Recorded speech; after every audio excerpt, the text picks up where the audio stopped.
OTEP, chers frères et sœurs, bienvenue à cette nouvelle communication.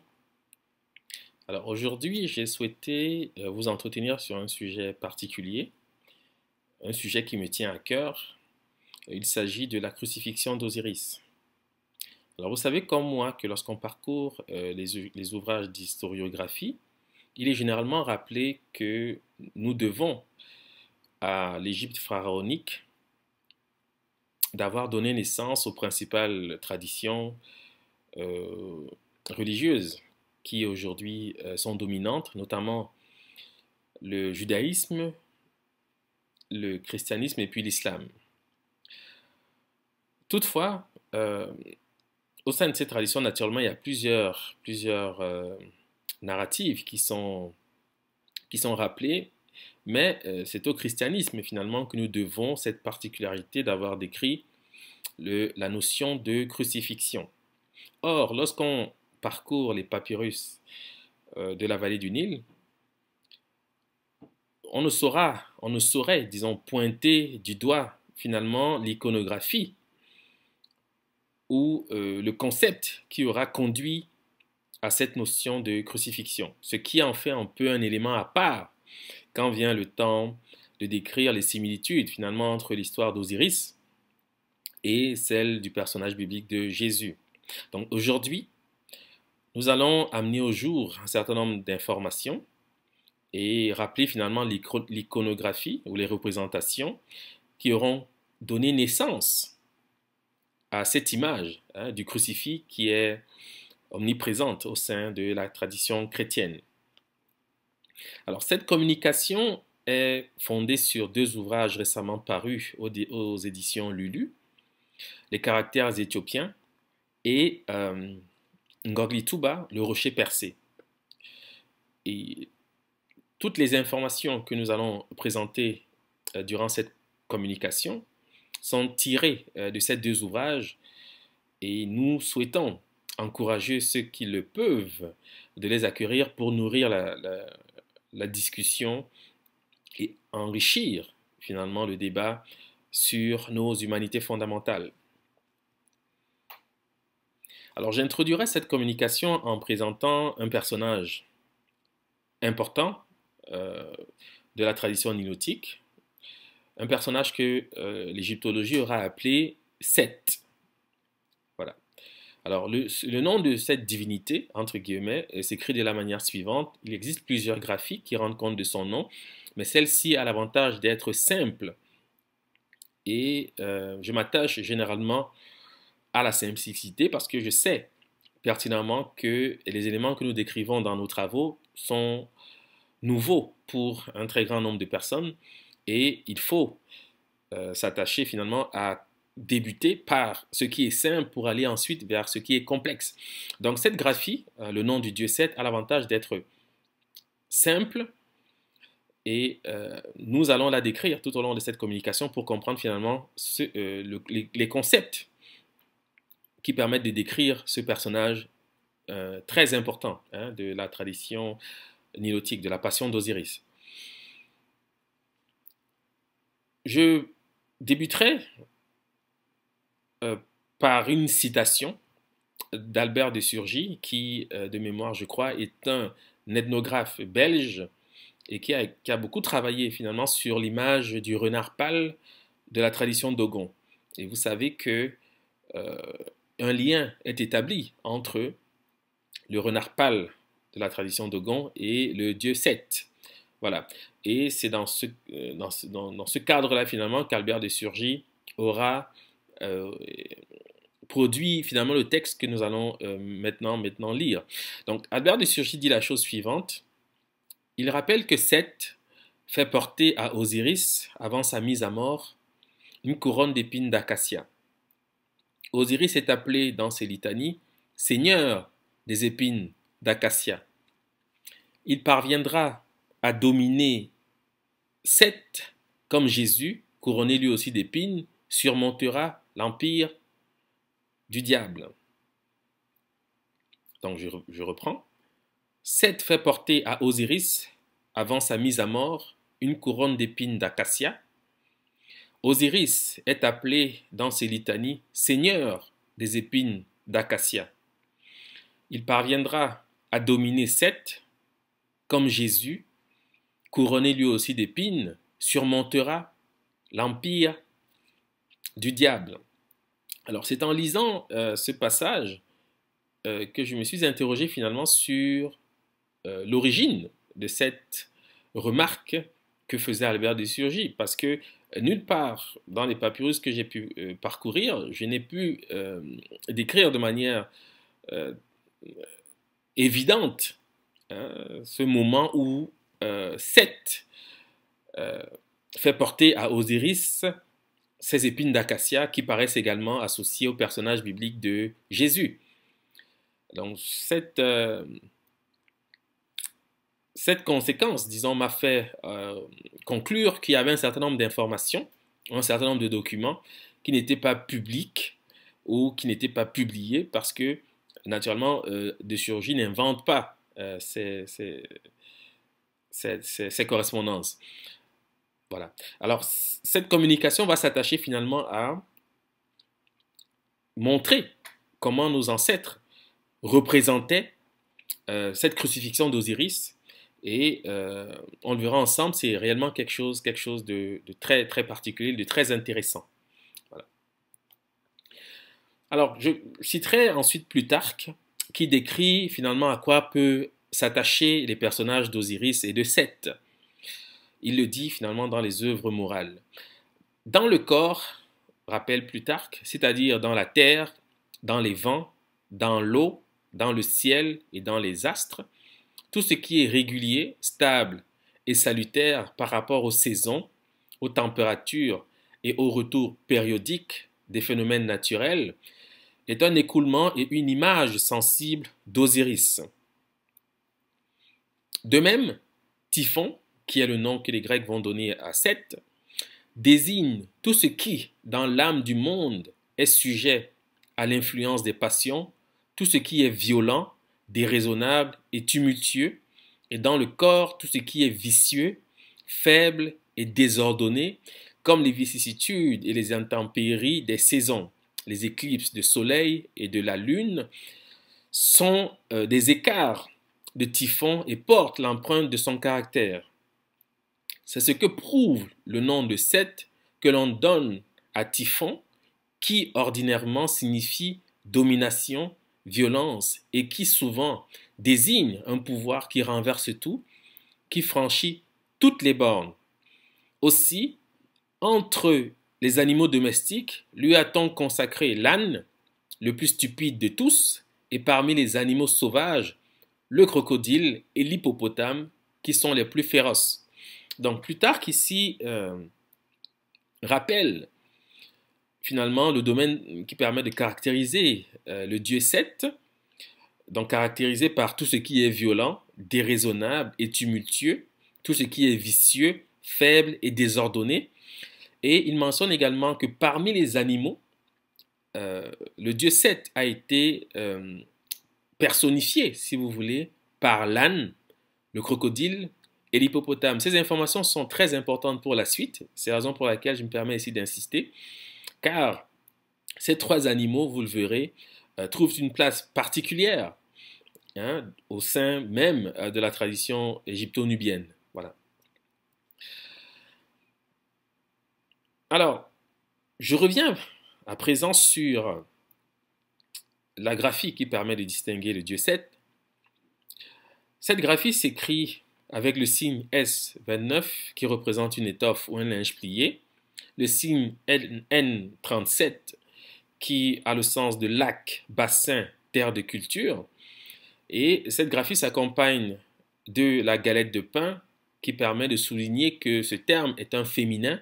Et enfin ici nous avons le déterminatif, mais cette communication ne va pas s'attacher à décrire ce déterminatif. Dans le livre Les caractères éthiopiens, je décris finalement ce déterminatif qui est une sorte de renard et je montre finalement les éléments auxquels il se rattache. Mais le temps ne nous permet pas de nous attarder, entre guillemets, sur cet élément qui n'est pas essentiel pour la compréhension de la communication que nous menons aujourd'hui. Alors je rappelle la chose suivante, Le signe S29 représente une étoffe.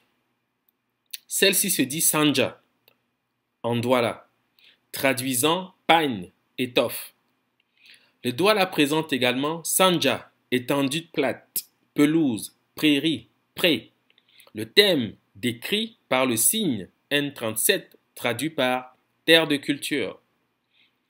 Le Zulgo, qui est une langue dite soudanaise, présente Sanda, rouleau d'étoffe. Donc, le sens dédié au signe S29 de la classification de Gardiner suivant les dictionnaires égyptologiques.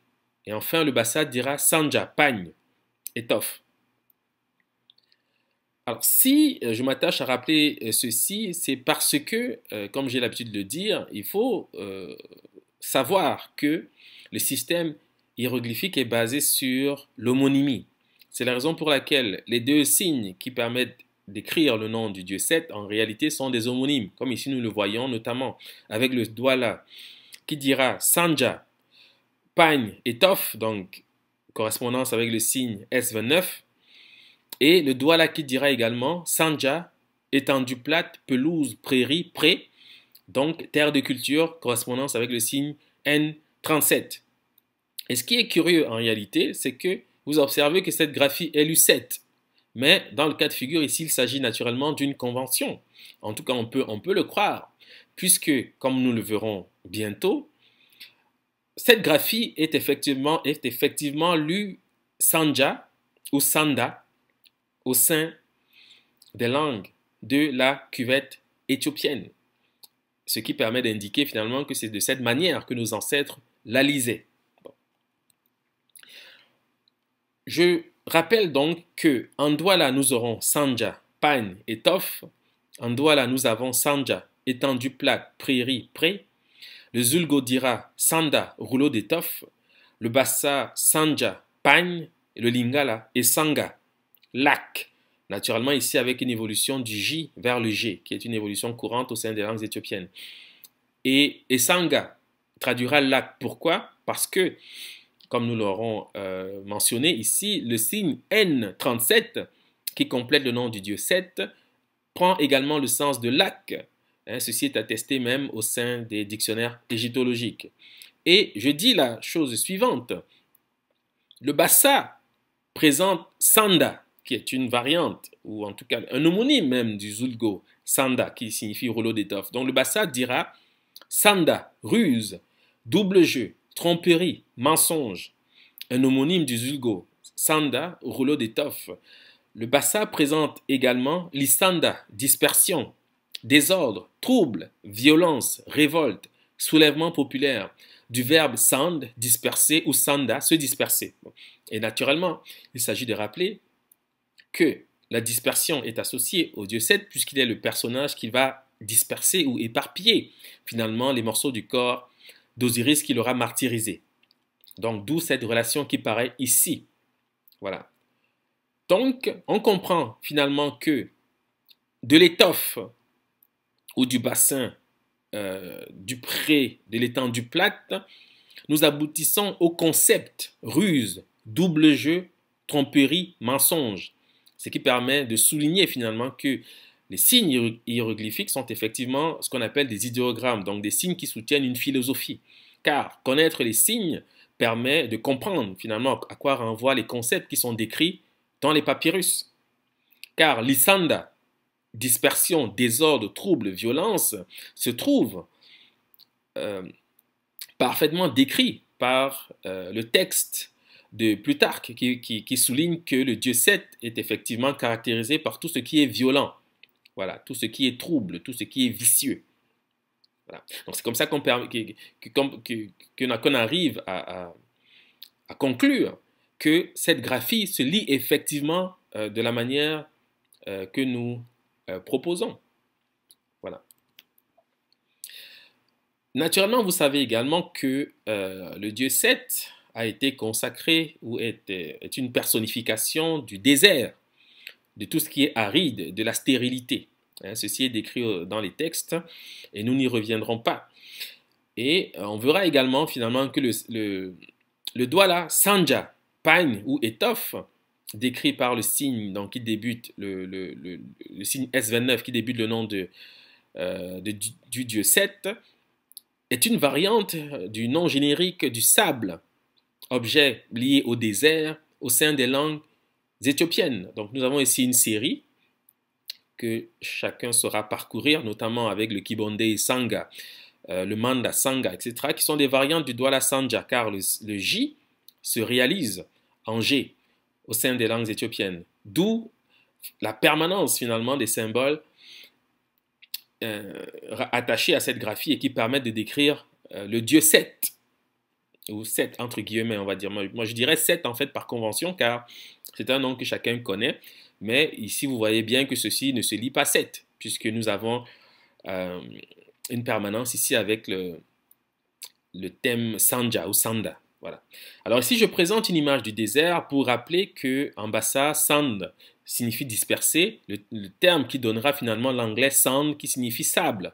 Le sable qui est l'élément qui décrit effectivement le désert.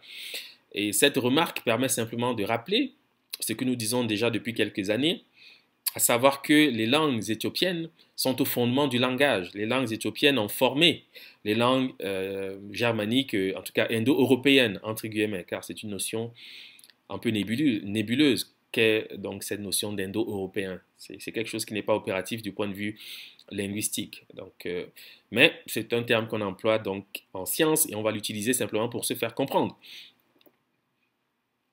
Donc voilà. Alors, nous allons poursuivre maintenant avec les symboles qui représentent le dieu Seth. Hein. Et Plutarque aura rappelé que finalement les animaux consacrés au dieu Seth sont le crocodile, l'âne et l'hippopotame. Et la suite nous permettra finalement de comprendre pourquoi cette divinité a été associée au crocodile, à l'âne et à l'hippopotame. Nous commencerons donc par rappeler dans cette nouvelle partie que en bassa, le désert se dit Bamba. Bamba. Et il se trouve que Bamba est le nom générique du crocodile au sein des langues éthiopiennes. Nous aurons ici notamment le Gindo, Bamba, crocodile, qui présente également des variantes, avec notamment le Bambara ou le Bamanan. Bama, crocodile, le Bena Mamba, crocodile, etc., etc., etc., qui sont des variantes du Bassa, Bamba, désert. Ce qui permet de comprendre pourquoi le dieu Seth, finalement, a été associé aussi donc, au crocodile. Mais cette association va être précisée par la suite, car ici, il s'agit simplement d'une évidence même du point de vue des langues qui permet de rejoindre cette idée. Bon. Alors, maintenant, je vous prierai d'être un peu attentif, car nous allons grimper d'un niveau, si vous voulez, parce que nous allons entrer dans un domaine qui est en fait celui des mystères et qui permet finalement de situer ce que c'est véritablement que la tradition éthiopienne. Voilà, la tradition ancestrale éthiopienne. Alors j'ai rappelé que le nom du dieu Seth s'écrivait donc de la manière suivante. J'ai présenté cette graphie. Et donc ce nom s'écrivait notamment avec le signe S29 qui représente une étoffe ou un linge plié et le signe N37 qui représente un lac, un bassin ou une terre de culture. Et cette description est faite par les dictionnaires égyptologiques. Alors ce signe, le signe N37 que j'ai encerclé, je le représente ici lorsqu'il est accompagné de ses compléments phonétiques. Et donc ces compléments phonétiques sont donc la galette de pain qui indique qu'il s'agit d'un féminin, et puis ce bâtonnet en fait qui est le thème de l'unité. Le thème de l'unité du chiffre 1, si vous voulez, en égyptien pharaonique. Et cette graphie, donc N37, a le sens de lac et de bassin. Maintenant, ayant dit ceci, je rappelle que pour comprendre la tradition ancestrale éthiopienne, il faut connaître la nature, il faut observer la nature et notamment le corps humain, car l'homme, rappelle une sentence, je crois qu'elle est de Protagoras, est la mesure de toute chose. Donc notre tradition est fondée sur l'homme lui-même, avec un grand H naturellement. Alors, le bassin décrit par le signe N37 que j'ai présenté tout à l'heure est aussi le bassin finalement de la femme. qu'on observe ici décrit. Et d'ailleurs, ce n'est pas pour rien qu'on appelle cette partie le bassin, car vous allez comprendre quelque chose d'extraordinaire et de vraiment très, très important pour la suite. Le bassin désigne, donc dans les dictionnaires, la grande cavité osseuse qui forme la base du tronc. Le bassin désigne la grande cavité osseuse qui forme la base du tronc. Et je rappelle que, rapporté au dieu Seth, le lac ou le bassin, donc, qui permettent de décrire son nom, désigne cette cavité que franchit le nouveau-né. Cette cavité que vous voyez là, que j'ai encerclée ici en rouge, finalement représente ce lac. Hein, ce lac qui, on verra tout à l'heure, devient le lac du baptême, car il s'agit de la partie que franchit le nouveau-né qui va donc naître. Et cette naissance, naturellement, est un baptême. Ceci peut se recouper d'ailleurs avec la compréhension que les chrétiens se font finalement du baptême, qui est une renaissance. Donc, rapporté au dieu Seth, le lac ou le bassin désigne cette cavité que franchit le nouveau-né. Le lac est décrit par la forme circulaire que présente le bassin. Il incarne le lieu du baptême. Seth est celui qui baptise. Il devient Jean le Baptiste dans la tradition chrétienne. Ce que je dis ici, ce ne sont pas des paroles en l'air. Je prendrai le soin plus loin de le soutenir avec des faits. Mais déjà, je l'introduis comme ça pour que vous compreniez en fait les correspondances, comment les choses se mettent en place et comment nos ancêtres ont finalement été à l'origine de cette tradition aujourd'hui qui paraît et que, voilà, qui, parfois, que certaines personnes, disons, situent un peu dans l'exclusivité, en font quelque chose d'exclusif. Pourtant, il n'y en a rien d'exclusif, il s'agit simplement, en quelque sorte, d'un emprunt, si vous voulez, hein, de ce que fut la grande tradition ancestrale des peuples de la vallée du Nil. Voilà.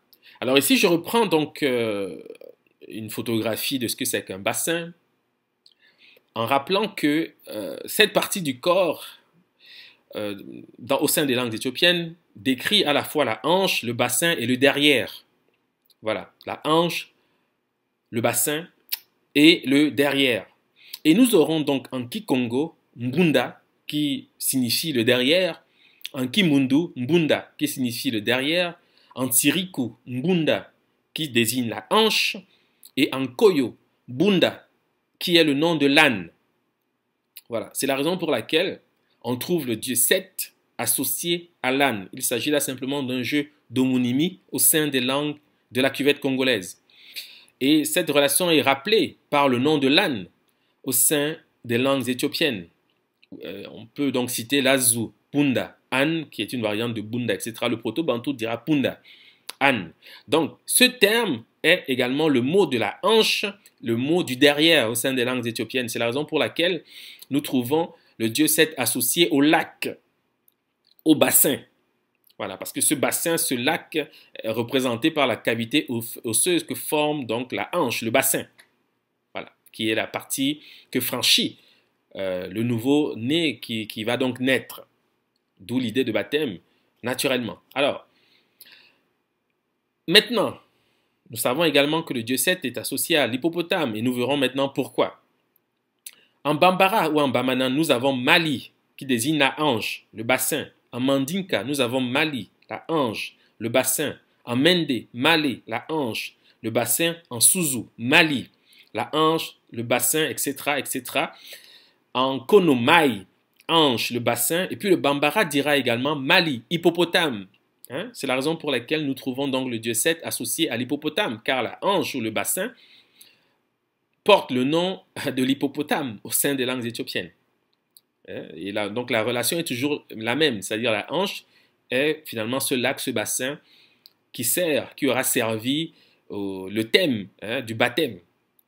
Je vais y revenir. Et puis le Lingala dira Mai, les eaux ou l'eau, qui est un homonyme du Kono Mai, hanche, bassin. Pourquoi? Parce qu'à cause du bassin, à cause du lac. Okay? Donc ici, ceci nous replonge finalement dans les considérations cosmogoniques attachées au nun, aux eaux primordiales. Car ce n'est qu'une répétition du même corpus. Quand on parle du baptême, il faut savoir que nous sommes dans la cosmogonie héliopolitaine même.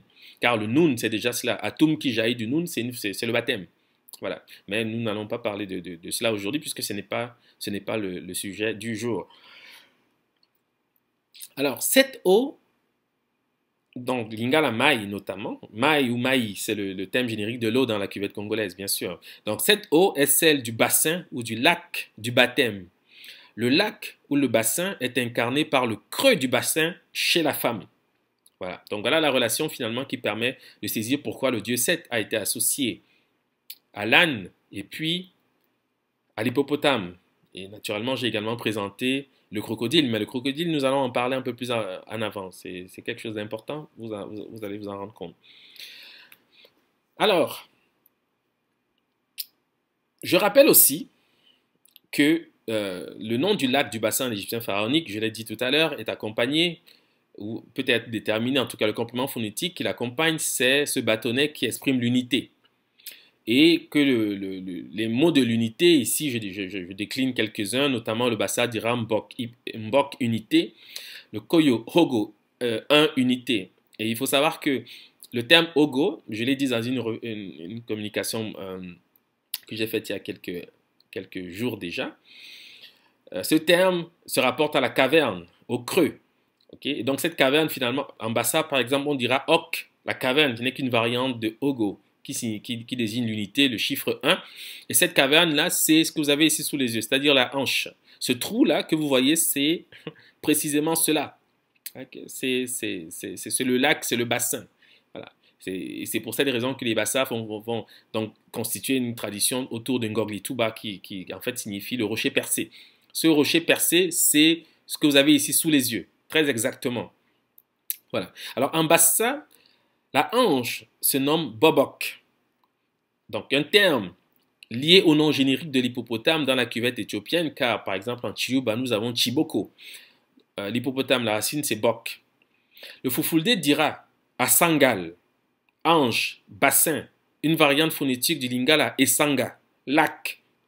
C'est les termes que nous avons vus tout à l'heure, du bassa sanja, pagne. Hein? Le Fufulde dira asangal, ce n'est qu'une variante. Ou du manda, donc sanga, sable, le désert. Okay. Donc, vous voyez que nous avons ici une relation entre le lac et puis le désert, ce qui permet de conclure que cette relation offre une symbolique identique à la traversée des eaux et à la traversée du désert. Et nous avons les deux phénomènes au sein des traditions abrahamiques. Avec le judaïsme, notamment, nous avons la traversée des eaux, avec la sortie d'Égypte, et puis la traversée du désert. Il faut savoir que c'est la même symbolique. Tout ceci se rapporte au dieu Seth, car cette traversée, naturellement, est une renaissance ou une naissance. Et puis dans le christianisme également, nous avons la traversée des eaux avec le Jourdain, le baptême du personnage biblique de Jésus. Et nous avons également la traversée du désert, donc avec la tentation du Christ, où il est en discussion avec le personnage du diable, qui n'est qu'un avatar tardif de Seth, comme on va le voir tout à l'heure. Car le domaine du désert, c'est le domaine du dieu Seth. Voilà comment les correspondances apparaissent déjà. Et puis, le bassa bobok, donc le nom de la hanche est déterminé par ce bâtonnet qui paraît dans le signe N37, qui désigne le bassin. Parce que bok ou mbok en bassa, c'est l'unité. Bok, c'est l'unité première, etc. Donc voilà pourquoi le bassa dira bobok, pour nommer la hanche ou le bassin, à cause de ces signes qui paraissent ici en égyptien pharaonique. Voilà. Alors je dis maintenant ceci. La hanche se nomme libellé en wanzi, une variante phonétique du lingala, et zibele, qui veut dire la porte, l'entrée, l'ouverture. Cette relation est à l'origine du nom Jean, que porte le baptiste, c'est-à-dire celui qui baptise. Pourquoi? Jean, du latin Janus, signifie la porte. Jean, du latin Janus, signifie la porte. Emmanuel Rebold dresse le portrait général de ce qu'il faut entendre par Jean. Donc, il écrit la chose suivante. Le Christ vint sur terre comme Osiris, comme Adonis, comme Mitra pour racheter de la mort et des ténèbres. Et il naquit comme eux un 25 décembre. À peine le Christ est-il né que 3 rois mages, guidés par l'étoile de l'Orient, viennent le saluer et lui porter 3 sortes de présents qui, de temps immémorial, était consacré au soleil. 3 mois après le solstice d'hiver a lieu l'équinoxe du printemps. Il tombe au 25 mars. C'est l'instant où le soleil triomphe des longues nuits. De même, les chrétiens célébraient jadis au même jour la fête des Pâques ou du Passage. C'est à ce moment que Gabriel donnait le salut à Marie, comme Osiris, dans la cosmogonie égyptienne, était réputé donner la fécondité à la lune. Le Christ commença alors sa carrière d'enseignement, mais avant, Saint Jean doit le baptiser. Saint Jean, dont la fête tombe le 24 juin, époque précisément du solstice d'été. Saint Jean, dont le nom latin est Janois, veut dire porte. Saint Jean, qui a aussi un homonyme dont la fête tombe le 27 décembre, c'est-à-dire au solstice d'hiver. Saint Jean n'est donc autre chose que ce que les Romains appelaient Janua inferi et Janua coeli, la porte des lieux inférieurs et la porte des lieux supérieurs. Ce sont effectivement les deux points précis où le soleil, arrivé au point culminant de ces deux courses ascendantes et descendantes, passe des signes supérieurs dans les signes inférieurs et de ceux-ci retourne dans les premiers. Donc Emmanuel Rebold l'écrit en 1851. Naturellement, ce passage des signes inférieurs aux signes supérieurs n'est qu'une image ou est le phénomène finalement qui donnera lieu à la notion de résurrection, naturellement. Mais ce n'est pas, comme je le dis souvent, en tout cas, ce n'est pas le sujet du jour, donc on ne va pas s'attarder sur ce point non plus. Mais le point, en tout cas, l'idée que je voulais amener, c'est l'origine finalement du nom Jean. Et Jean signifie la porte. La porte, ici, c'est Ezibele en lingala. Et le Wandi dira libellé, donc la hanche. Donc cette hanche, ou ce creux, représente également la porte. Hein? Et Seth, finalement, est en effet celui qui baptise. Alors, je dirais également que nous avons des correspondances. Mais je vais passer là-dessus assez rapidement parce que ça peut nous mener très loin. Je veux juste simplement indiquer à vous qui m'écoutez que nous avons en fait compris un certain nombre de choses et que maintenant il s'agit simplement de l'enseigner et de le diffuser. Voilà. Et ça permettra certainement de remettre un peu un certain nombre de choses à leur juste valeur. Voilà. Alors, le Yanda-Dom, qui est une langue, un dialecte dogon, en tout cas parlé du côté du Mali, propose l'al, hanche, le nom de la hanche, une variante du bassa lel, qui signifie traverser, franchir, car ici nous sommes dans le thème du passage, si vous avez compris en fait comment le développement est en train de se faire, car ce passage naturellement est fixé par cette hanche qui est associée au dieu Seth. Donc le Yandandom propose l'al, hanche, une variante du bassa lel, traverser, franchir, qui donne l'elel, objet qui sert à traverser. Le Mka, donc langue du domaine Maningumba, propose l'al, échelle, et elala, le pont. Okay? Donc le pont qui sert à traverser, l'échelle qui sert à monter, on le verra tout à l'heure. Donc le Mka propose l'al, échelle, elala, pont. Le bassa propose l'aile, dormir à, passer la nuit, une variante de l'aile, franchir, traverser. Nous aurons également l'élès, faire passer la nuit, l'élèle, dormir à, l'éla, toute la nuit, menant vraisemblablement à l'hébreu léla, nuit, à l'arabe lila, nuit. Le Wolof propose l'al, le lit. Et ici, je montre donc Ra dans sa barque et on trouve à la proue ou à l'avant de sa barque une échelle. Et il faut savoir, je l'ai encerclé ici en jaune, il faut savoir que cette échelle est à l'origine finalement de la fameuse échelle de Jacob. J'en parle dans les livres, je ne vais pas trop m'attarder là-dessus parce que ça me paraît une évidence. Il suffit même de regarder l'iconographie qui est issue finalement de ces concepts. Et vous savez que c'est durant cette nuit que Jacob, le personnage biblique de Jacob, va se battre avec un ange, et il sortira de cette bataille infirme, c'est-à-dire bobok, ou bibok. En bassa, infirme, c'est bibok. Paralytique, qui est une variante de bobok, la hanche, parce qu'il va être frappé à la hanche, dit d'ailleurs le texte biblique. Et ceci n'est pas un hasard. Ceci naît des mots que je décris depuis tout à l'heure. Il faut savoir que cette tradition n'est absolument pas hébraïque. Elle est née dans la cuvette éthiopienne et c'est l'Égypte pharaonique qui l'a portée à l'humanité. Et c'est comme ça que l'histoire s'est faite finalement. Alors ici, je présente donc une image, le rêve de Jacob, donc de Bartholomé Esteban Murillo, donc en 1665, qui présente donc ces anges qui montaient et descendaient de l'échelle. L'échelle, je l'ai décrit tout à l'heure, c'est l'al, etc. Donc c'est les mots de la hanche, comme je l'ai dit depuis tantôt. Voilà. Je voulais simplement amener cette idée parce que c'est quelque chose d'important. Je précise d'ailleurs d'où vient le nom Jacob dans le livre. Je vous laisse le soin de le découvrir. Mais ce n'était pas le sujet du jour. Donc, mais je voulais simplement montrer que ce n'est qu'une répétition de la même tradition. Quand on parle de Jésus, on croit que ceci n'a pas de lien avec l'histoire de Jacob, mais vous allez voir que ce n'est qu'une répétition du même corpus, décrit à l'origine par la passion d'Osiris. Voilà. Naturellement, ici aussi, il s'agit d'une image qui présente donc le baptême du personnage biblique de Jésus. Dans le livre Ngoglituba, le rocher percé, je présente en fait tous les éléments que vous avez ici sous les yeux, donc la colombe, parce qu'il faut savoir que la colombe se dit bolo en Aoussa et que en Douala, bolo, c'est la pirogue. Et vous voyez Ra dans une pirogue, naturellement. Donc le thème est toujours le même. Et en bassa, bolo, c'est le travail. Mais vous savez que quand on parle de travail, on parle aussi de la parturition, c'est-à-dire de l'accouchement. Okay? Donc la femme qui est en travail, c'est la femme qui est en train d'accoucher. Donc on est dans le registre de la naissance. Tout ça est lié.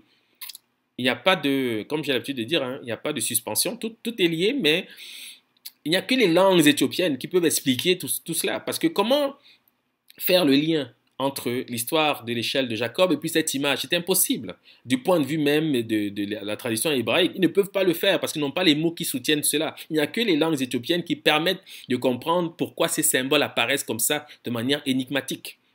Il n'y a que les langues éthiopiennes et pour cause, ce sont ces langues qui sont à l'origine de cette tradition. Voilà. Donc ici, nous trouvons le personnage biblique de Jésus qui est en train d'être baptisé par Jean le Baptiste, qui est une image du dieu Seth. Et ceci va être précisé plus avant, je le dis comme ça, mais comme j'ai dit, ce ne sont pas des paroles vaines. Et les faits savent l'appuyer. Alors, Jean le Baptiste est celui qui crie dans le désert, d'après la tradition biblique même. Il est celui qui aplanit le chemin. Et on lit dans Ésaïe 43, donc dans la Bible, une voix crie, préparez au désert. Je rappelle ici qu'on évoque le désert, c'est-à-dire le domaine du dieu Seth. Vous allez comprendre pourquoi c'est une évidence finalement que Jean le Baptiste soit une image, une adaptation du personnage de Seth. On lit dans Ésaïe 43, une voix crie, préparez au désert le chemin de l'Éternel, aplanissez dans les lieux arides une route pour notre Dieu. Donc c'est une traduction de Louis II.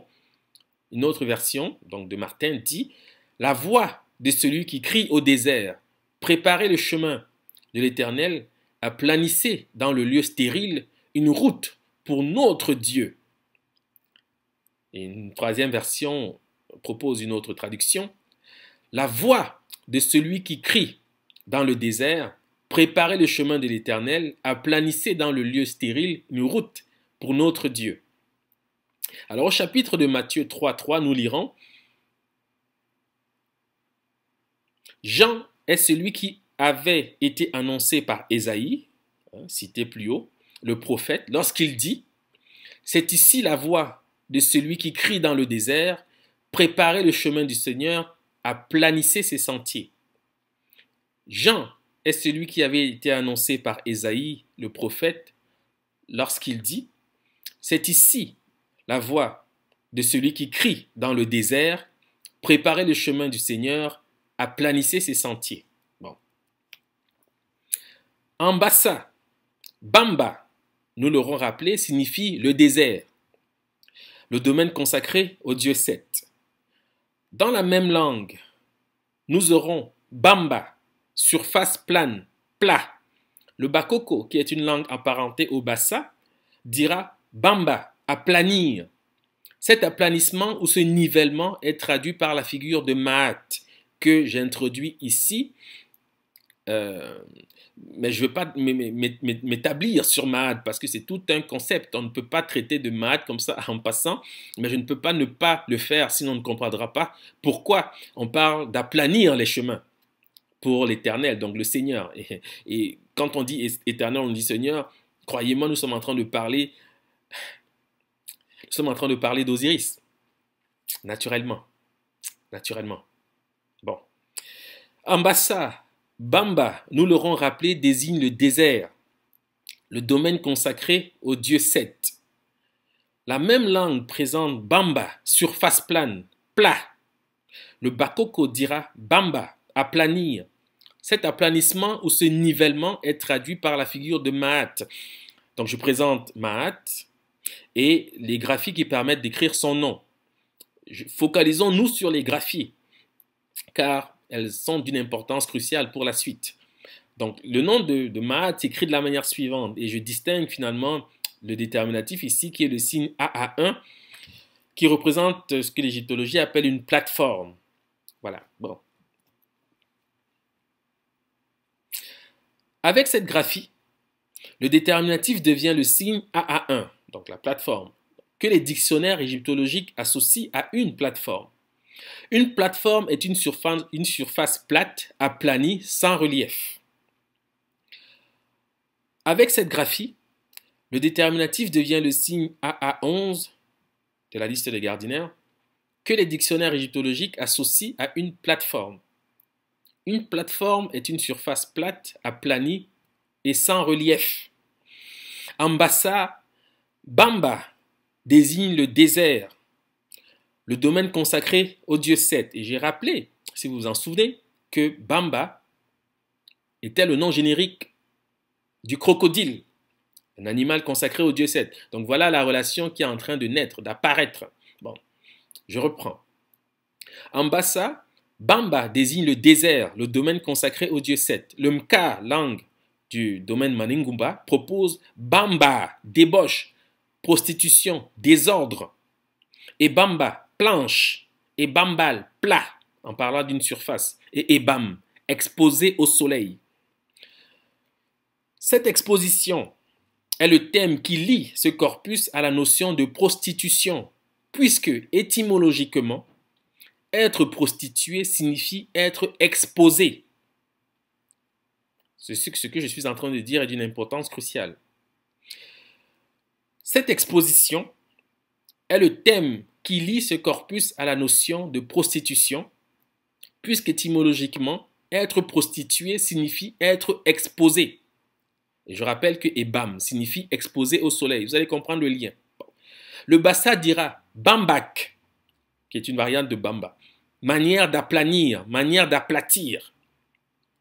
Et Bambak, manière d'exposer quelque chose au soleil. Et je rappelle ce que disait Albert de Surgy, puisqu'il disait que c'est à Seth qu'on doit d'avoir crucifié Osiris. Et vous allez comprendre le lien, c'est quelque chose d'extraordinaire. Mais les mots, c'est quelque chose de magique. On est juste plein d'admiration pour ces langues, les langues de nos ancêtres. C'est quelque chose d'extraordinaire. Le Bassa dira Bambak, manière d'aplatir ou d'aplanir, et Bambak, manière d'exposer quelque chose au soleil. La faucille qui paraît avec Maat ici, emblème de Maat, se nomme Woloso en Bamanan ou en Bambara, l'homonyme du Malinké Woloso, le nom donné à la prostituée en Afrique occidentale. Être prostituée signifie être exposé, mis en avant. C'est cela que ça signifie. Je rappelle ici, parce que c'est une notion qui peut prêter à confusion, puisque la prostitution aujourd'hui a une connotation voilà, qu'on connaît. Je n'ai pas besoin de le rappeler. Mais il faut savoir que étymologiquement, être prostitué signifie être exposé, tout simplement, être mis en avant, c'est tout. C'est cela, être prostitué. Bon.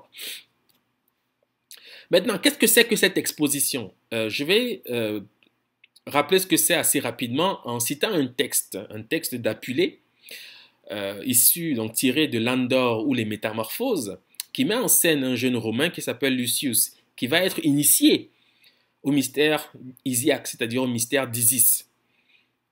C'est cela que racontent les Métamorphoses d'Apulée.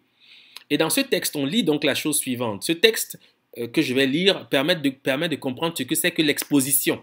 En fait, cette exposition qui est finalement traduite par le thème de la prostitution, car être prostitué, c'est être exposé, comme je l'ai dit tout à l'heure. Alors, Apulée met ses paroles dans la bouche de Lucius, donc qui est ce jeune qui va se faire initier au mystère Isiaque. Le matin arriva et, les cérémonies accomplies, donc son initiation accomplie, je m'avançai revêtu de 12 robes de consécration, tenues éminemment sacrées. Mais rien ne m'empêche d'en parler car, à ce moment, les choses se passèrent sous les yeux d'un grand nombre de témoins. On dressa, au milieu même de la demeure sacrée, devant la statue de la déesse, une estrade de bois où je fus invité à me tenir debout. Une estrade de bois, retenez ceci, car elle va revenir d'une manière tout à fait étonnante. Vous allez comprendre, c'est quelque chose d'important. C'est la raison pour laquelle je l'ai mis en gras. On dressa au milieu même de la demeure sacrée, devant la statue de la déesse, une estrade de bois où je fus invité à me tenir debout, revêtu d'une tunique qui n'était que de lin, mais dont les broderies me désignaient au regard. De mes épaules, dans mon dos, pendait jusqu'à mes talons ce précieux manteau. Les initiés appellent cette robe la robe olympique. Dans la main droite, je portais une torche allumée, ma tête était décorée d'une couronne de palmes brillantes dont les feuilles se dressaient comme des rayons de lumière. Lorsque je fus ainsi paré à la ressemblance du soleil et que l'on m'eut donné l'apparence d'une statue, le rideau fut brusquement tiré et l'on m'offrit un spectacle à la foule qui passait. Ensuite, je célébrais l'heureux jour de ma naissance mystique par un bon repas et un banquet joyeux. Le troisième jour fut célébré selon le même rite. Il y eut un déjeuner sacré et l'on acheva ainsi, comme il se doit, mon initiation. Alors ce texte est très important. Dans le livre Congo, j'avais rappelé que c'est cette image qui avait donné naissance finalement à la statue de la liberté. Quand on dit qu'il tient un flambeau et que la tête est ceinte de palmes à l'image du soleil, c'est de cela qu'il s'agit. Il suffit de considérer cette statue pour comprendre en réalité que c'est l'inspiration finalement qui est arrivée de cette manière. Bon, naturellement, Lucius ici est à la ressemblance du soleil et il est exposé à la foule. Cette exposition est aussi celle finalement du Ecce Homo qu'on trouve avec Ponce Pilate dans la Bible, avec le personnage biblique de Jésus qui est exposé à la foule. Cette exposition, c'est ce qu'on appelle la prostitution. Okay? C'est d'être mis en avant. C'est de cela qu'il s'agit. Et l'estrade de bois ici, vous allez la retrouver avec Maat, car il s'agit naturellement du socle Maat sur lequel se tient le maître de l'univers, c'est-à-dire Osiris. Voilà. Donc c'est de cela qu'il s'agit. Quand on parle ici d'exposition, c'est de cela qu'il s'agit. Okay? Le signe AA11 qui rentre dans la graphie Maat est le même qui forme l'estrade en bois sur lequel se tient Osiris. Bon. Alors, je dis la chose suivante. Le Kibonde innove avec Mamba, faucille, qui est une variable de Bamba, comme j'ai dit, Bamba qui veut dire aplanir, etc. Et la faucille, c'est l'emblème de Maat. Donc vous voyez que nous sommes ici dans un système d'homonymie, car les deux signes qui servent à décrire Maat, finalement, se recoupent ici. Donc le Kibonde innove avec Mamba, faucille, homonyme de Mamba, crocodile. Un crocodile qui est associé à Seth, donc dans la même langue. Une correspondance qui s'explique à partir du signe AA11, qui sert de déterminatif à la graphie Maat. Cette nouvelle relation est soutenue par le Chiluba, Mumbamba, machette, un objet apparenté à la faucille, variante phonétique du Bakoko, Mbamba, aplanir, de l'Igbo, Mbadamba, aplanissement ou encore de l'Ikalanga, Bamba, prostitution. Donc vous voyez maintenant le lien. Être prostitué c'est être exposé, être mis en avant. Bon. Et naturellement, il faut savoir que cette image de cette divinité que les Grecs nommeront Harpocrate respecte le thème d'Osiris que j'ai présenté tout à l'heure. Pourquoi? Parce que ce personnage se tient sur des crocodiles. Hein? Et ce crocodile incarne le dieu Seth. Il est en train d'aplanir le chemin. Voilà pourquoi le dieu est en train... Ici, vous êtes dans une figuration de la naissance. Il est en train d'écarter les ténèbres. Hein? Il suffit de regarder, observer ses mains. Il faut savoir que ce thème-ci, c'est le thème à l'origine de ce qu'on appelle aujourd'hui la crucifixion. C'est ce thème qui a fondé l'idée de crucifixion. Car, bon, je ne sais pas si je suis compris. En tous les cas, le livre est là pour soutenir ces éléments, car il est beaucoup plus constitué. Il y a des informations. Il y a beaucoup d'informations dans ce livre, hein, les caractères éthiopiens. Donc, je vous laisse la possibilité de le lire pour arriver aux mêmes conclusions. Car peut-être que je pourrais oublier certaines choses que je ne peux pas oublier quand j'écris. Voilà. Parce que je suis aussi un peu ému de parler de ces choses, car ce sont des découvertes pour nous qui sont très importantes. Voilà. Donc, c'est ça.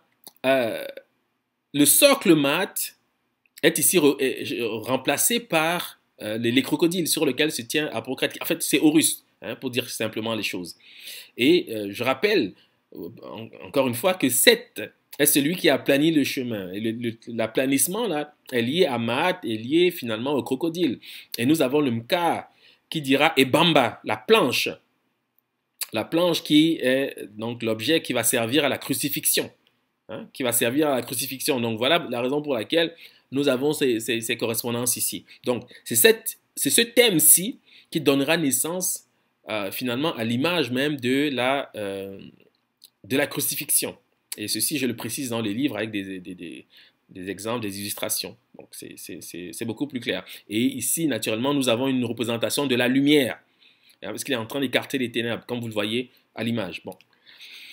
Et naturellement, ces considérations reparaissent dans le christianisme, puisque on a vu que le dieu Seth était incarné par le crocodile. On voit Horus marcher sur un crocodile lorsqu'il pénètre, lorsqu'il paraît, lorsqu'il naît, lorsqu'il arrive, lorsqu'il réalise en fait la traversée, car il est en train de traverser finalement ce lac, hein, qui est incarné par Seth, et le personnage Jésus qui rentre dans Jérusalem à dos d'âne. L'âne, c'est un animal qui est associé au dieu Seth. Donc c'est comme ça que les correspondances se font. Ici, ce n'est pas le crocodile, c'est l'âne, mais la symbolique est la même, il faut le savoir.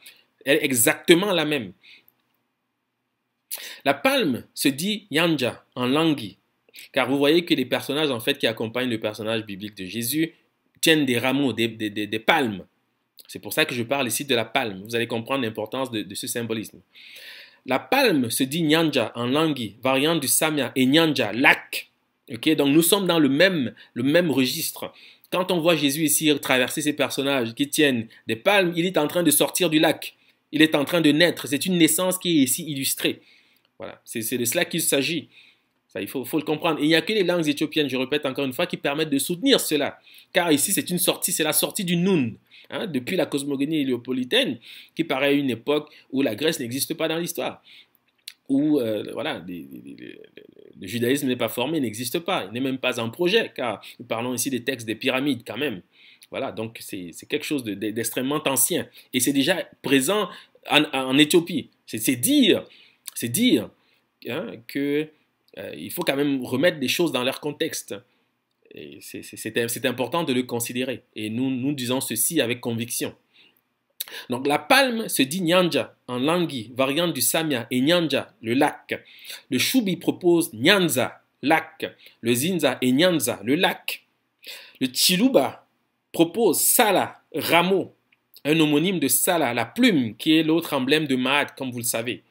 Le Kinande offrira Erizanza, rameau, une variante du Shubi, Nyanza, lac, sachant naturellement que le Kinande, Sanza, rameau, est une variante du Bassa, Sanja, le pagne, l'objet décrit par le nom du dieu Seth. Donc voilà comment les choses apparaissent et s'établissent.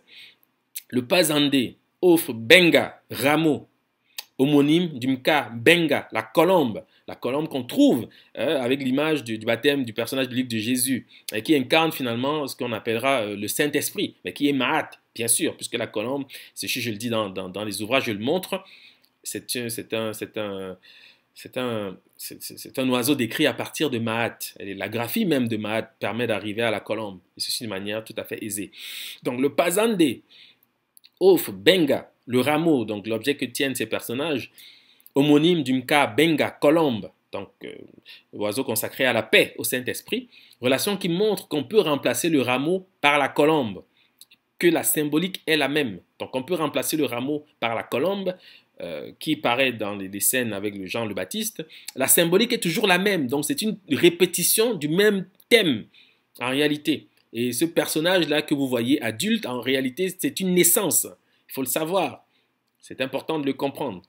Voilà. C'est pour cette raison qu'on trouve Horus représenter un enfant qui est le modèle sur lequel va se former les personnages tels que Bacchus qui est représenté enfant et même l'enfant Jésus. C'est exactement les mêmes relations qui paraîtront de cette manière.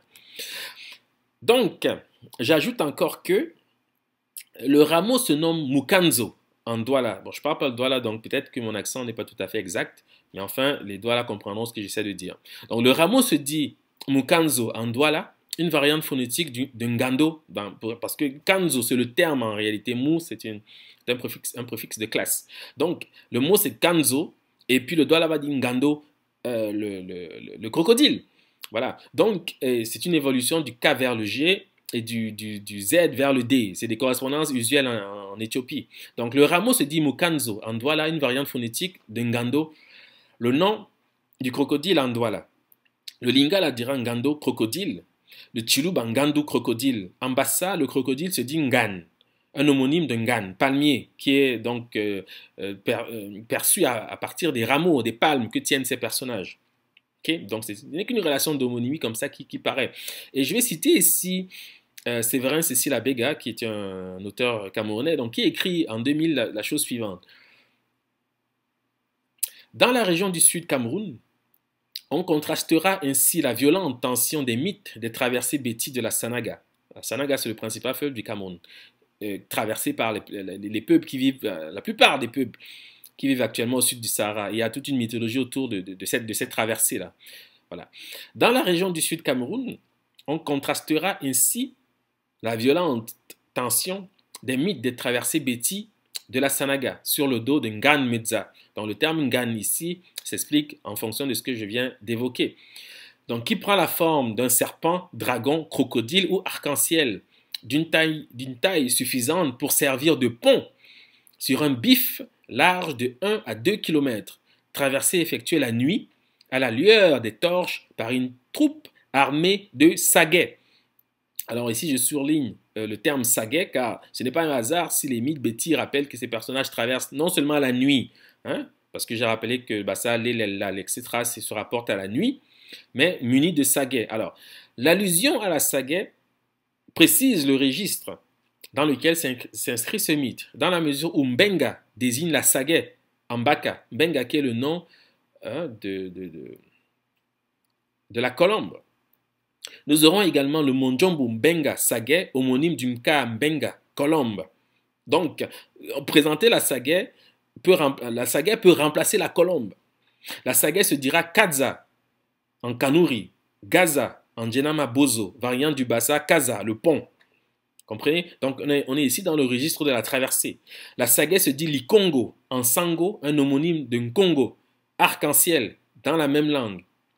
Le Chiluba dira Kongolo, arc-en-ciel, du nom du python arc-en-ciel de la tradition Luba. Raison pour laquelle nous avons Ganmidza, qui peut être un crocodile ou un serpent, c'est-à-dire un python. Et puis l'arc-en-ciel, naturellement, est amené par les mots Congo, etc., Congolo, etc., qui sont des termes très importants dans les langues éthiopiennes.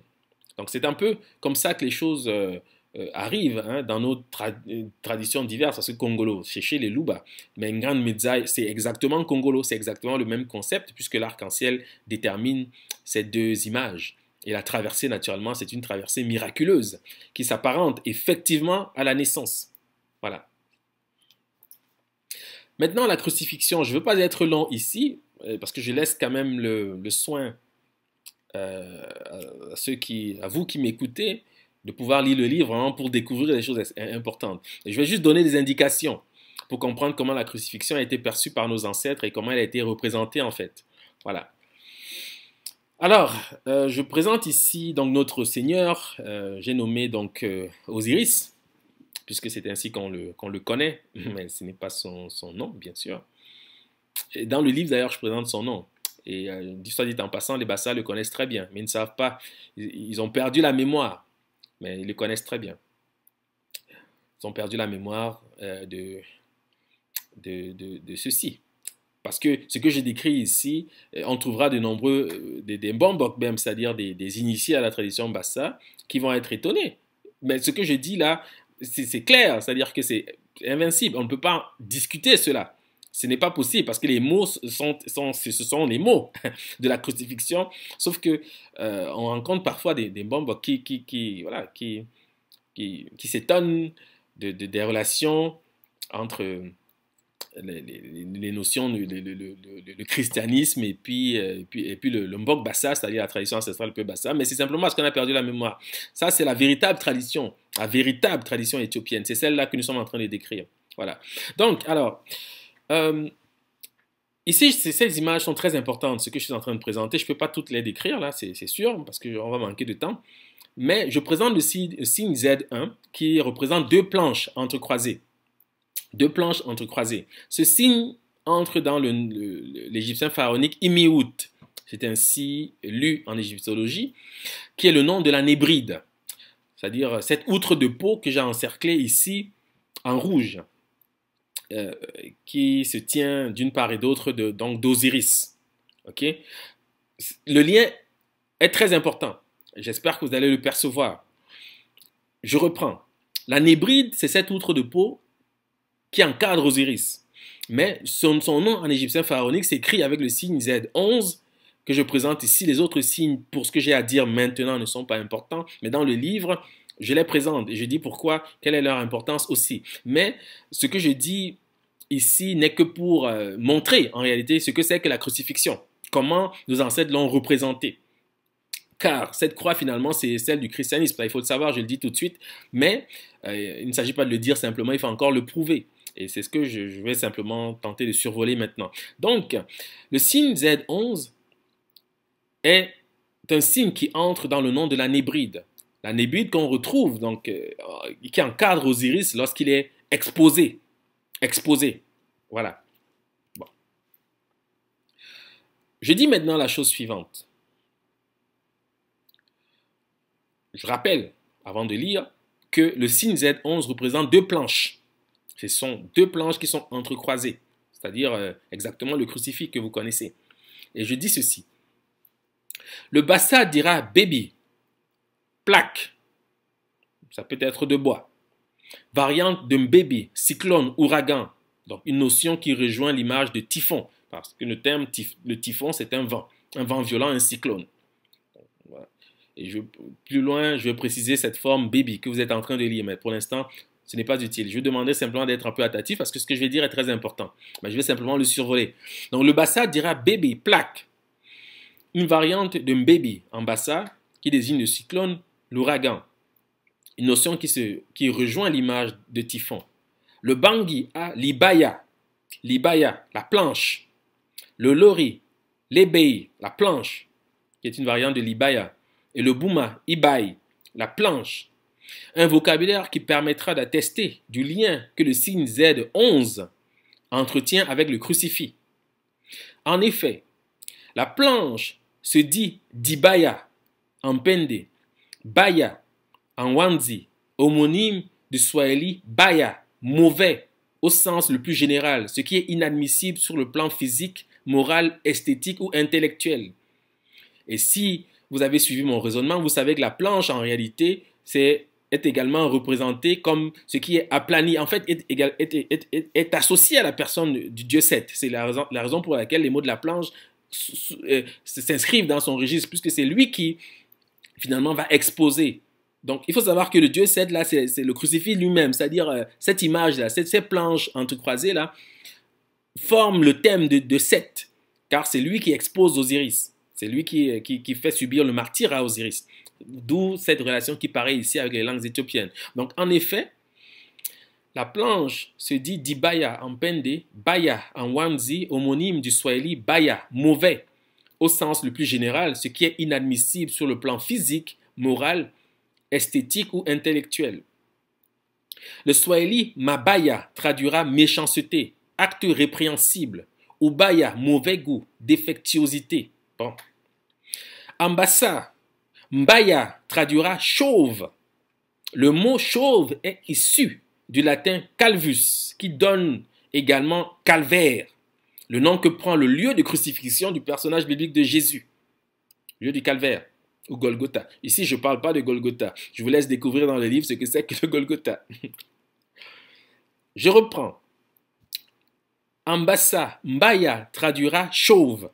Le mot chauve est issu du latin calvus, qui donne également calvaire, le nom que prend le lieu de crucifixion du personnage biblique de Jésus, le calvaire.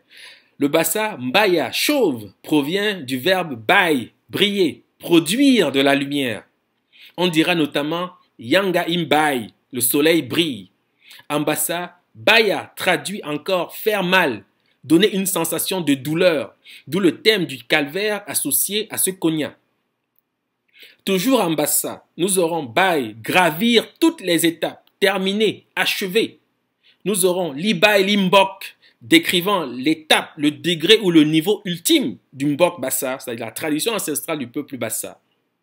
En bassa, libébak, issu du verbe bay, briller, traduira façon de s'exposer. Donc vous comprenez maintenant ce que c'est que le mbok. Car ces mots, le bassa libay limbok, c'est le degré le plus élevé dans le mbok bassa. C'est l'ultime, le niveau le plus achevé du mbok bassa. Ça, les bassa le savent, les initiés le savent. Voilà.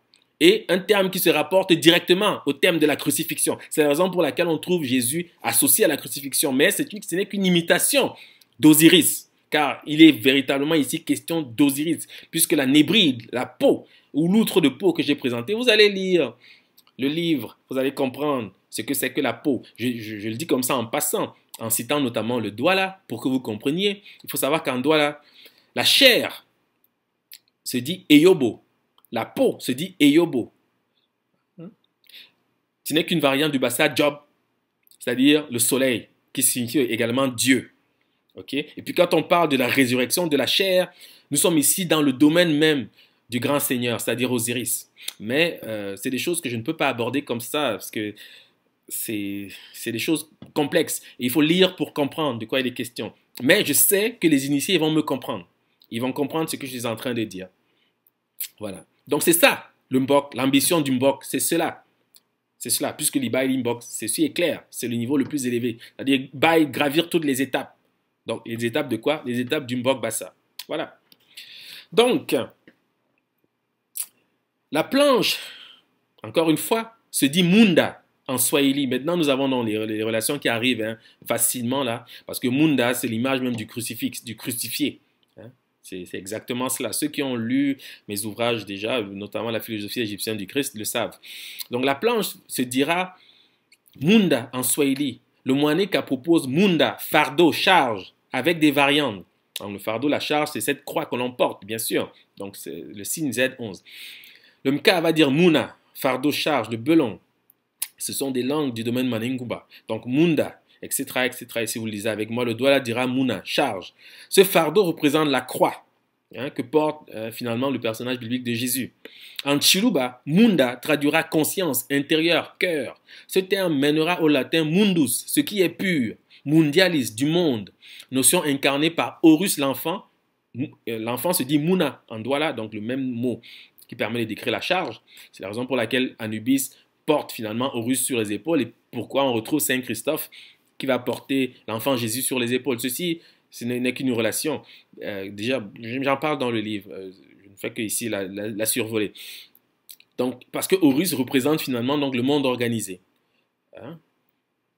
Et Horus a deux tuteurs, Isis et Osiris, qui sont les tuteurs de la civilisation. puisque Horus incarne la civilisation. Voilà. Enfin, la dernière partie, elle est aussi courte, mais intéressante, bien entendu, puisque ici, je vais aborder un autre aspect de Seth, qui est l'aspect que va retenir finalement les traditions abrahamiques, notamment le christianisme. Parce que Seth, vous allez le comprendre, est en fait le personnage qui donnera l'image finalement de Satan, qui est l'incarnation du mal dans la tradition chrétienne et pas seulement. Bon, alors, je rappelle quelque chose d'important quand même, parce qu'il faut quand même situer les choses dans leur contexte et comprendre les mots de Seth en Égypte pharaonique. Bon. L'encyclopédie méthodique souligne: Typhon portait en Égypte plusieurs surnoms, tels que ceux d'Apophis, de Babis ou Bebon, de Seth et de Smi.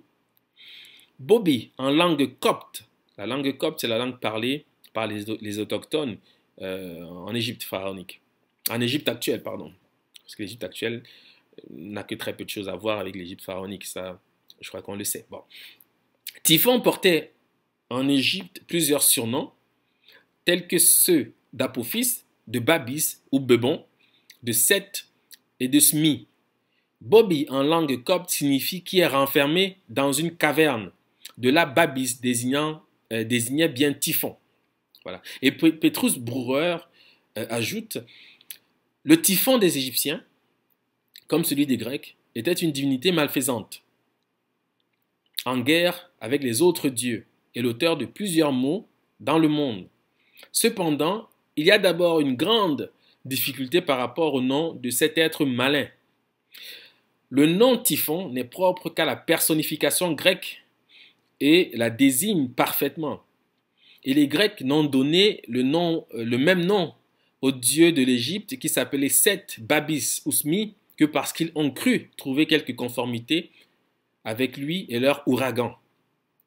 Donc en clair ici, que disent les encyclopédistes? Ils nous rappellent que Seth était appelé Babis ou Bebon en Égypte pharaonique.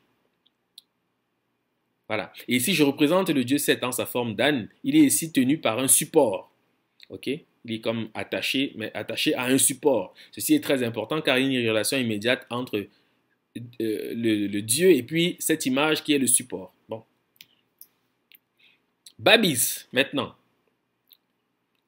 D'où vient ce nom Babis qui désigne Seth en Égypte? Car on ne disait pas Seth, bien sûr. Et vous allez comprendre maintenant pourquoi on disait Babis. Le signe qui accompagne le dieu Seth sur cette graphie représente un étai, un support. Le support se nomme Bébel en bassa. Le bassa offre Béba, avoir un support. Bébès, faire poser un support. La relation entre le support et le dieu Seth, car il s'agit naturellement ici d'une relation d'homonymie, vous allez le comprendre. La relation entre le support et le dieu Seth est amenée par le bassa Béba, traduisant faute, péché, mauvais, bizarre. Okay? Donc nous avons d'une part Béba, avoir un support, comme le montre cette image du dieu Seth, et en bassa Béba qui signifie également faute, péché, mauvais, bizarre. Il s'agit d'une variante de Béba, support. Le bassa Béba, faute, péché, offre des variantes. Donc nous avons Bébel, ne pas plaire, être mauvais. Bébès, rendre laid, enlaidir, mettre en désaccord. Bébha, mettre en désaccord. Bép, être mauvais, devenir laid, se brouiller avec. Okay? Et le terme babis là n'est qu'une variante du bassa bébès, rendre laid. Voilà la raison pour laquelle Seth portera ce nom finalement en Égypte pharaonique. Donc c'est à partir du bassa bébès, mettre en désaccord, que le copte fera babis, le nom de Seth. Bon. Maintenant, Bebon, qui est l'autre nom rencontré en Égypte pharaonique. La forme Bebon, l'autre nom de Seth, provient du Wolof Boubon, qui veut dire mal, le mal. En français, le terme bubon désigne une tumeur inflammatoire qui se forme aux glandes de l'aisselle, de l'aine ou du cou. On parlera aussi de peste bubonique qui se caractérise par l'apparition de bubons, gonflement des ganglions lymphatiques, Ambassa Bébek est le terme qui désigne un abcès sous l'aisselle. Un homonyme de Bébek qui signifie calomnier, accusé faussement. Le bassa Bep, homonyme de Bep, être mauvais, traduit, accusé faussement, calomnier. Notion décrite par le grec diabolos, calomniateur, devenu diable en français. Voilà. Ce gonflement lymphatique que je viens d'évoquer avec Bubon s'accompagne de l'apparition de matière purulente ou du pu. Le pu se nomme Hevil en étonne, mot qui mènera à l'anglais Hevil, malin, mauvais, méchant ou devil, le diable. Donc, qu'est-ce qu'on peut retenir de ceci rapidement? Il faut savoir que l'objet qui a mobilisé le thème du mal dans les constructions philosophiques de nos ancêtres, c'est l'abcès, le pustule. Je pourrais en dire beaucoup là-dessus, mais je laisse ceux qui m'écoutent le soin de découvrir tout ceci dans le livre. L'objet qui a mobilisé le thème du mal, de la douleur, de tout ce qui est mauvais, contraire au bien, c'est l'abcès. Car naturellement, l'abcès et la douleur vont ensemble. Voilà. Et puis les douleurs de l'enfantement que la femme subit au niveau des hanches sont également associées au dieu Seth. Ça, je ne l'ai pas dit, mais c'est des choses qui sont vérifiables. Donc, et dans cet abcès, naturellement, il y a du pu. Et en étonne, langue du Cameroun, donc apparentée au Béti, au Fang, on dira Hevil pour dire le pu. Et c'est ce mot qui forme le thème du diable en anglais. Voilà. Et puis, la calomnie, hein, en bassa, bep, accusé faussement, calomnier, qui est une variante de qui varie avec bébès, etc. Bébek. C'est est lié au thème du diable chez les Grecs. Donc, parce que le mot diable vient du diabolos, calomniateur, en grec. Voilà. Donc, c'est cela un peu la religion, la relation, pardon. Et puis, Apophis, maintenant, qui est un des autres noms du dieu Seth, et c'est ici aussi que nous allons approcher la conclusion. Il faut savoir que le mot pu, et ce passage que je cite ici est tiré du livre Ngoglituba, le rocher percé. Le mot pu, la matière formant le pustule, provient de l'indo-européen commun pou, qui signifie puer, pourrir. Relation qui rejoint naturellement la figure du pourrissant, qui est l'autre nom de Python. Python, qui est bien sûr l'objet qui fixe le thème de l'oracle, notamment à Delphes. Ça, c'est des choses que vous allez découvrir dans le livre. Voilà, c'est juste des indications que je donne pour que vous compreniez en réalité que nous avons fait le tour de la question et que nous sommes dans nos éléments en quelque sorte. Le pu se nomme Masira en Oluganda, langue de la cuvette congolaise, Amaïra en Nyambo, Amasira en Lugnole, Amasira en Chi, forme que nous pourrons lier au Bamanan Sira, le chemin. Le Bamanan Sira, chemin, donne Siratu, chemin qui mène au jugement dernier. Je rappelle qu'ici que nous sommes dans le registre de la traversée. Anaosa Siradi désigne le pont étroit qui enjambe l'enfer, d'où tombent les pécheurs. Nous aurons le Swahili Sirati, voie, route, et le Wolof Sirat, pont tenu comme un chevet et effilé comme un sabre, que tous les hommes doivent passer au jugement dernier. Les bons passent, les mauvais tombent dans le feu de l'enfer. L'arabe traduit Sirat par voie, sentier qui enjambe l'enfer où d'où tombent les pécheurs. Voilà. Et ce sirat-là, le sirati de la tradition musulmane, qui est le pont qui enjambe l'enfer, est fondé sur cette image que vous voyez ici. Je le présente dans le livre et je vous laisse le découvrir.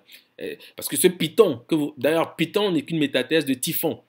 Parce que Seth et Apophis, entre guillemets, c'est la même idée qui accompagne. Il faut savoir que, je vais conclure là-dessus, que les vous, ou le ou chez les Bassa, les vous chez les Bétis, est directement associé au thème que je suis en train de décrire ici.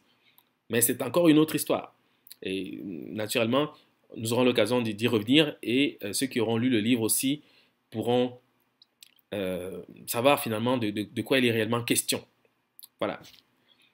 Donc moi, je vous remercie de votre attention et je vous souhaite en toute fraternité de passer un excellent dimanche. Au TEP.